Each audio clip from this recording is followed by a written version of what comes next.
Finally parents આરટીના બીજા round માટેની update આવી ગઈ છે. ઓફિશિયલ વેબસાઇટ પર સર્ક્યુલર મુકાઈ ગયું છે. કઈ રીતની ડેટ છે, કઈ રીતનું તમારે સબમિટ કરવાનું રહેશે, કઈ તારીખમાં તમારું રિઝલ્ટ બહાર પડશે, કઈ તારીખે ડોક્યુમેન્ટ જમા કરવાનું રહેશે, બધી ડિટેલ તમને હું આપું છું. સર્ક્યુલર જોજો તમને ખબર પડી જશે.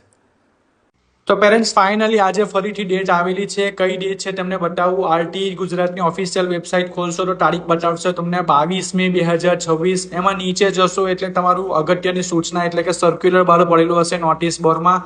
એ નોટિસ બોર્ડમાં તમે જોશો તો આ રીતનું બતાવશે તમને કે તમારા બીજા રાઉન્ડની પ્રક્રિયાનો કાર્યક્રમ આવી ગયો છે. સંભવિત કાર્યક્રમ કયો છે કાર્યક્રમ એ તમને બતાવું. તમે વેબસાઇટ ખોલશો એટલે આ રીતનું તમને સર્ક્યુલર બહાર દેખાશે. સર્ક્યુલરમાં લખેલી છે તારીખ કે તેમાં 25 તારીખથી 27 તારીખ સુધી તમે સારાની પુનઃ પસંદગી કરી શકશો અને એને કન્ફર્મ કરીને 29/5/2026 સુધીમાં તમને એનું રિઝલ્ટ બહાર પડી જશે કે એડમિશન મળેલું છે કે નહીં. અને 4/6/2026 ના રોજ જો ડોક્યુમેન્ટ જમા કરાવીને જે તે સારામાં પ્રવેશ મેળવવાનો રહેશે તમારે. Thank you.